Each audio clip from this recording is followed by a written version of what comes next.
السلام علیکم ورحمۃ اللہ وبرکاتہ۔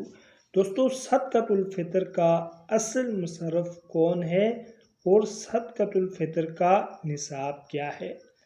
واضح رہے کہ صدقہ فطر کا مصرف وہی ہے جو زکوٰۃ کا مصرف ہے، یعنی جس شخص کو زکوٰۃ دینا جائز ہے اس کو صدقہ فطر دینا بھی جائز ہے، اور شرعی اعتبار سے صدقہ فطر اور زکوٰۃ کے مستحق وہ افراد ہیں جو نہ بنی ہاشم، سید یا عباسی وغیرہ میں سے ہوں، اور نہ ہی ان کے پاس ضرورت اور استعمال سے زیادہ اتنا مال یا سامان موجود ہو کہ جس کی مالیت نصاب 7.5 تولہ سونا یا 52.5 تولہ چاندی یا 52.5 تولہ چاندی کی موجودہ قیمت تک پہنچے۔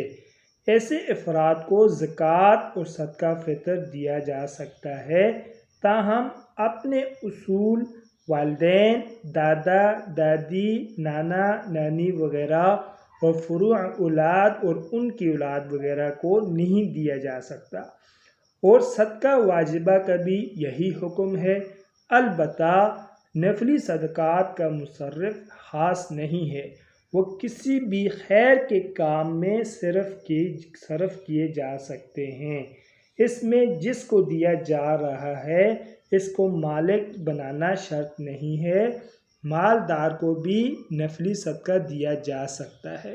نفلی صدقے میں بہتر یہ ہے کہ آدمی اپنے والدین اور قریبی رشتہ داروں پہ خرچ کرے۔ اللہ رب العزت ہم سب کو اس پر عمل کرنے کی توفیق نصیب فرمائے، اور مزید اچھی ویڈیوز کے لیے چینل کو لازمی سبسکرائب فرمائیں۔ جزاکم اللہ احسن الجزاء۔ طالب دعا قاری محمد آصف۔